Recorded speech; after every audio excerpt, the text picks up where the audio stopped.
You're starting to ask yourself, boy, I'd really like to buy a house and I wonder how much can I afford? Well, that's the topic of our video today.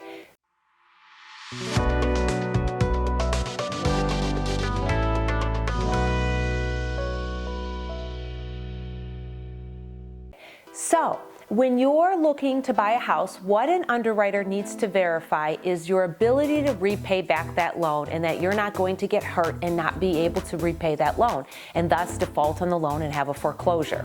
So there are two main things that an underwriter looks at in regards to your income and your ability to repay. The first thing is your income. We need to see that you have had 2 years of income history, 2 years of employment history.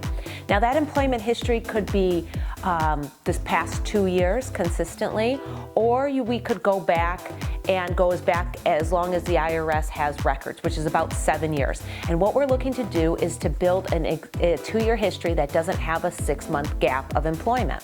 You can change jobs. You don't have to have in the last 2 years, you don't have to be at the same job, but what we're needing to do is to make sure that you have consistency in income.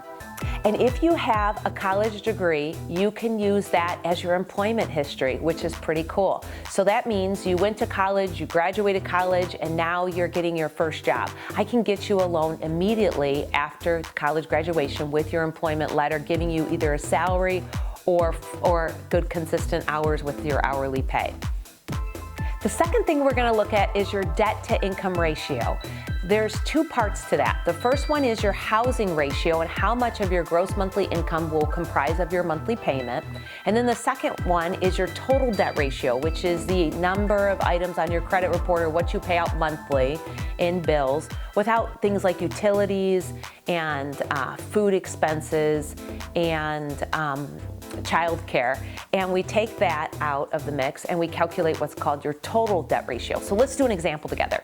Let's say that you have a $5,000 gross monthly income and you want to buy a house and you're wondering how much on average do you use a maximum that your house payment can be.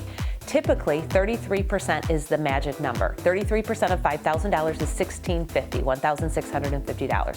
That's 33% of your gross monthly income. And generally speaking, we want your payment to be about that or below.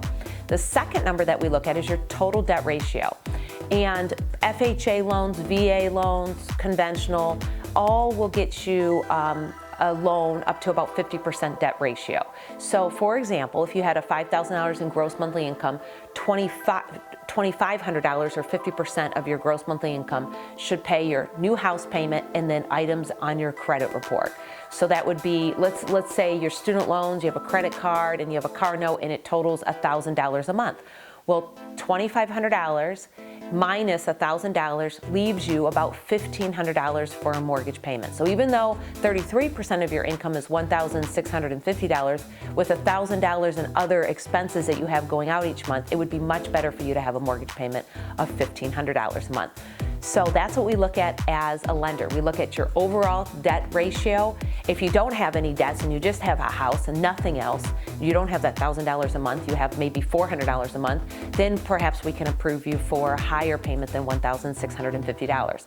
So we look at overall debt ratio and then your house payment as a comparison. There are some loans, conventional speaking, that are like down payment assistance, that they want that debt ratio number to be at 45% and not 50%, where FHA will go up to 57%, 56.99 or 57%. So there are some variations to that, but quick math allows most loans are a limit of about 50% debt ratio.